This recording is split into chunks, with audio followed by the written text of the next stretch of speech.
Desde a arte à música, passando pelos filmes e séries de TV, Jesus Cristo tem sido uma fonte de inspiração para muitos artistas ao longo dos anos. Na verdade, as referências ao Messias são tão comuns na cultura pop que é difícil encontrar alguém que nunca tenha visto pelo menos uma delas.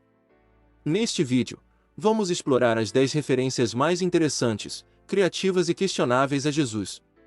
Mas antes de começarmos o vídeo, não se esqueça de clicar no botão de like e de se inscrever em nosso canal para não perder nenhuma novidade. Com a sua ajuda, podemos continuar produzindo conteúdos relevantes e interessantes para você. Então, não perca mais tempo e faça parte da nossa comunidade. Aproveite e considere se tornar um membro do nosso canal para nos ajudar a apoiar nosso trabalho. Clique no botão de inscrição abaixo e junte-se à nossa comunidade de membros hoje mesmo. Chega de enrolação e bora pro vídeo.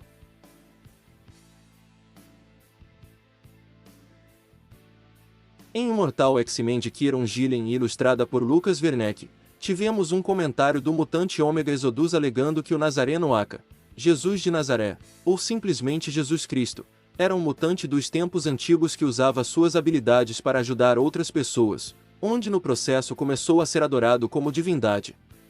Apesar de não ser citado devidamente como Jesus Cristo mutante para não irritar os evangélicos, os dizeres por si são bem evidentes a quem Exodus se referia. No entanto, essa não é a primeira vez que Jesus é mencionado como mutante ou personagem existente no mundo da Marvel, em uma HQ antiga do Deus do Trovão Thor edição 293.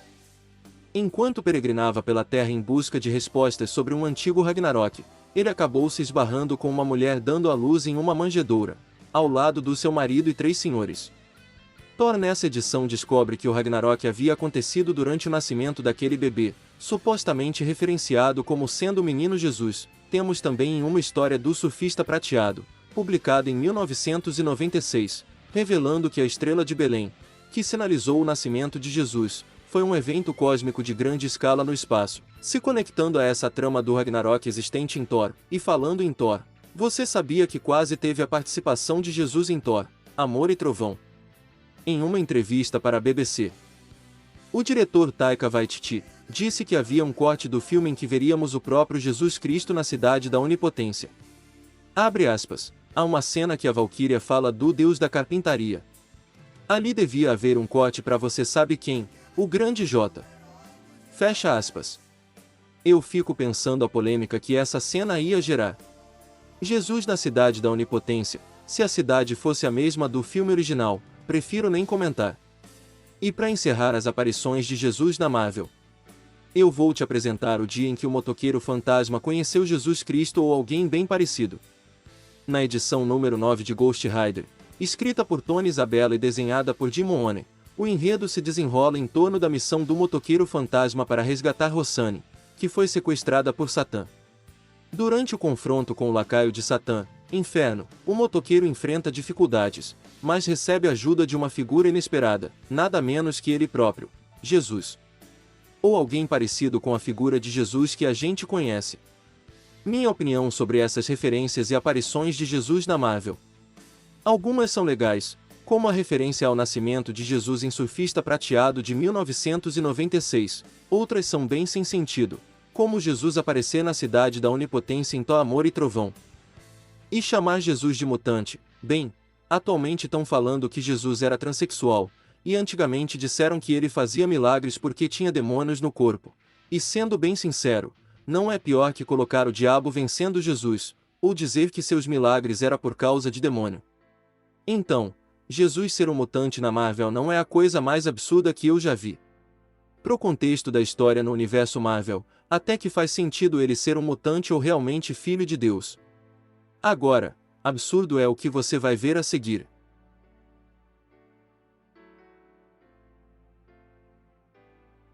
Esse aqui foi muito polêmico. A história foi intitulada como Segunda Vinda pelo selo Vertigo, onde a DC lança histórias mais adultas, como V de Vingança. A história da Segunda Vinda contaria a história de Jesus voltando para a Terra, mas não para buscar a sua igreja, mas sim para aprender a ser um super-herói melhor. Já que na história, parece que Jesus falhou em salvar a humanidade, e ele vai ter que voltar à Terra para aprender a ser um super-herói de verdade com o herói que é uma paródia do Superman. A história foi criada por Mark Russell e o desenhista Richard Pace.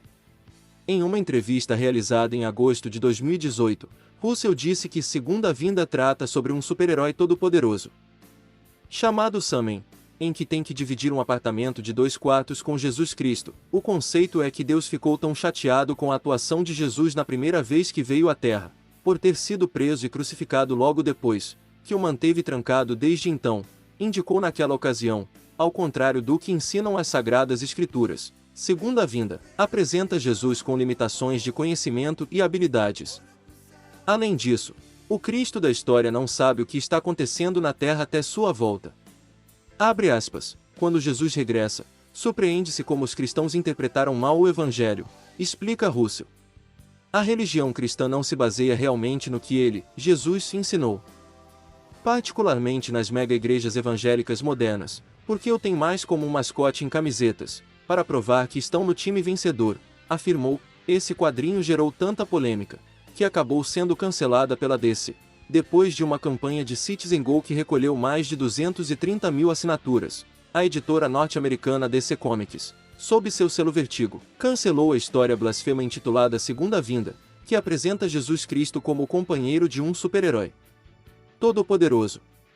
Abre aspas. Estou feliz que Segunda Vinda não seja publicado por DC Comics. Essa é uma vitória para os cristãos e a favor do respeito pelas crenças religiosas. Seria uma pena que uma marca popular e querida como é a DC Comics promovesse este conteúdo blasfemo e anticristão, disse o CEO de Citizen Go Inácio Arzuaga. Sendo sincero, eu achei essa história desnecessária. Dava para Jesus ser sim um herói da DC, sem gerar tanta polêmica.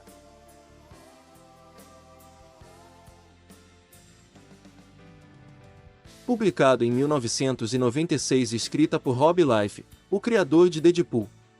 A história começa com um sonho intrigante de Evangeline, em que ela viu Jesus Cristo sendo crucificado. Contudo, seu sonho não parou por aí. Logo depois, os deuses gregos, liderados por Zeus, desceram do Olimpo para zombar do Filho de Deus. Eles estavam descontentes porque a humanidade não os adorava. No entanto, apesar de Jesus ser Filho de Deus, ele não tem sangue de barata e nem sempre dá a outra face. Invocado, desce da cruz e chama os deuses gregos para a briga. Jesus mete o cacete em Apolo e Hércules logo de cara, em uma página dupla.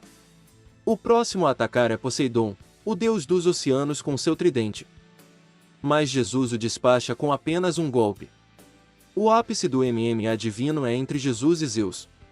O deus grego desafia Jesus a dizer que os seres humanos são insignificantes, e óbvio que o Filho de Deus não concorda e vai para cima de Zeus. Quem ganha esse embate? Isso vai ficar para a imaginação dos leitores. Sendo sincero, aqui não me surpreendeu tanto. Para quem conhece a história das 10 pragas do Egito, a da Arca da Aliança com os filisteus, Elias versus os profetas de Baal, não vai achar nada demais. Ou será que não? Mais que a história é criativa, ela é sim. Inclusive tem citação na Bíblia sobre os deuses gregos. Você acha mesmo que os terremotos que afundaram o templo de Diana foi mero desastre natural?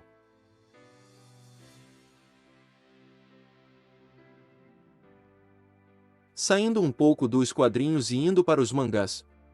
JoJo's é um mangá cheio de referências à cultura pop, como grandes nomes e a músicas, mas também tem uma referência a Jesus no mangá. Essa referência é uma parte central do enredo da 7ª parte de JoJo's Bizarre Adventure, Steel Ball 1.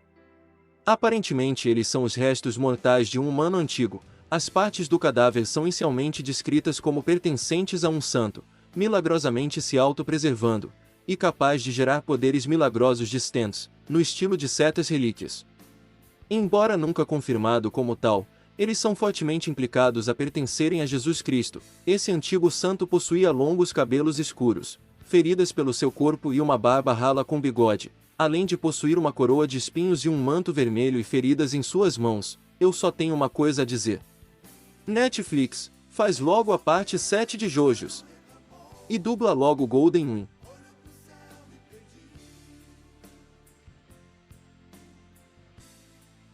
Se você assistiu ao vídeo Referências Bíblicas e ao Cristianismo na Cultura Pop, você já sabe do que eu estou falando. Se não assistiu, vou deixar no card acima. Voltando ao vídeo. A cada 1000 anos, as divindades se reúnem sob o Conselho de Valhalla para decidir sobre o direito da humanidade de continuar vivendo. Porém, desta vez os deuses estão furiosos com o descaso humano para com o planeta. Dessa forma, aniquilar toda a raça humana se tornou uma possibilidade. Todavia, uma única Valquíria os convence de realizar o Ragnarok, uma batalha mortal entre humanos e deuses para decidir sobre sua sobrevivência. Entre esses humanos que vão lutar contra os deuses estão Adão, Nikola Tesla, Jack Estripador, Leônidas entre outros. Então você está falando que colocaram Jesus para lutar contra a humanidade? É claro que não. Ainda bem. Então ele luta contra os outros deuses? Também não. Jesus não luta nesse torneio. Ele só é uma referência na história mesmo. O Jesus em Ragnarok faz parte dos 4 sábios. Um grupo das mentes mais inteligentes da história da humanidade. Jesus só fica torcendo mesmo pela sobrevivência da raça humana, só isso mesmo. Se o Adão já humilhou o Zeus, que é considerado o deus mais forte.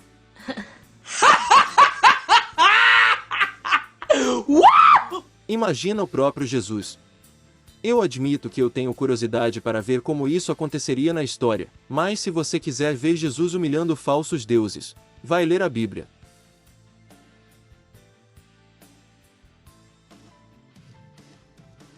Sim, também tem referência a Jesus no jogo do Clayton Bom de Guerra. No primeiro jogo, God of War 1, é possível notar uma figura que se assemelha muito a Jesus crucificado nos pilares da Praça de Atenas. Porém, a imagem é muito escura. Um modder conhecido como Replay Games conseguiu extrair essa imagem do jogo, que fica muito nítida a referência a Jesus Cristo. Em God of War 2, após derrotar as Irmãs do Destino, Kratos chega em um templo que tem algumas profecias e uma delas fala sobre 3 viajantes indo em direção a uma estrela, uma clara referência ao nascimento de Jesus Cristo. Na verdade, não é só uma referência. No Twitter, perguntaram ao diretor de God of War, Cory Barlog, se o cristianismo existe no universo do jogo, ao qual o desenvolvedor respondeu: é parte do mundo sim. Então sim, Jesus existe em God of War. Se você já jogou God of War, deixa aí nos comentários, como seria um encontro entre Jesus e o Kratos.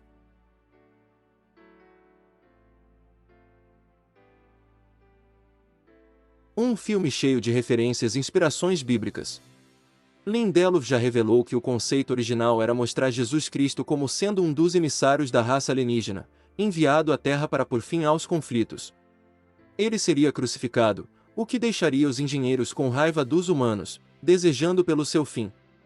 A gente vê que aqui não é só uma inspiração ou referência. Para você, essa versão seria melhor que a que foi para o cinema? Deixe nos comentários.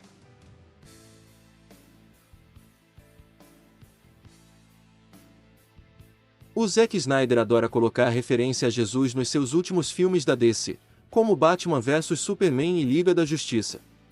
Mas teve uma imagem que gerou bastante polêmica. Na imagem, o Coringa aparece erguendo os braços e olhando para o céu enquanto veste roupas humildes. Além do personagem está com uma coroa de espinhos na cabeça, muito semelhante à que Jesus Cristo usou antes da crucificação. O motivo da polêmica deve ser porque é o Coringa como Jesus. Todo mundo que conhece o Coringa sabe que ele é um dos maiores psicopatas já criados. Então colocar ele para referência a Jesus vai ficar bem estranho. Mas, é algo que o Coringa provavelmente faria.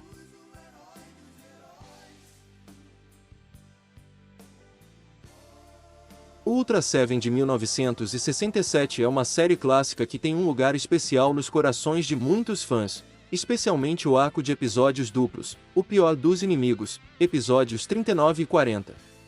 Nesse arco, o herói é preso em uma cruz de cristal pelos alienígenas Guts. A imagem do herói sendo crucificado não apenas evoca a imagem de Jesus Cristo, mas também alude à história dos mártires cristãos japoneses. O arco foi escrito por Keisuke Fujikawa, que, embora não fosse cristão, foi influenciado pelo ambiente da empresa e de seus líderes. Várias outras referências à simbologia cristã foram espalhadas por vários episódios de produções da Tsuburaya, em uma referência ainda mais forte. Os irmãos Ultra são crucificados no planeta Golgota, uma alusão ao local da crucificação de Jesus Cristo, no arco de episódios duplos, episódios 13 e 14, que também apresenta o monstro Baraba, derivado do nome do personagem bíblico Barrabás. Isso foi mostrado na série Ultraman Ace, 1972, com roteiro de Shigemitsu Taguchi e Shinichi Ishikawa. É interessante notar como a Tsuburaya Productions incorporou a simbologia cristã em suas séries, apesar de não ser uma empresa orientada para a religião. Essas referências adicionam profundidade e complexidade às narrativas e personagens, tornando-as mais relacionáveis e provocativas para o público. E com isso, chegamos ao final do nosso vídeo. Esperamos que você tenha gostado do conteúdo. Se você gostou do vídeo, não esqueça de deixar o seu like e compartilhar com seus amigos. E se você quiser continuar acompanhando nossos conteúdos, não se esqueça de se inscrever em nosso canal e ativar as notificações para não perder nenhuma novidade. Além disso, deixe nos comentários qual foi a melhor e a pior adaptação de uma história bíblica que você já viu na sua vida. Pode ser de filme, desenho ou série. Deixa aí nos comentários para a gente saber. Agradecemos a sua companhia e até o próximo vídeo. Fui!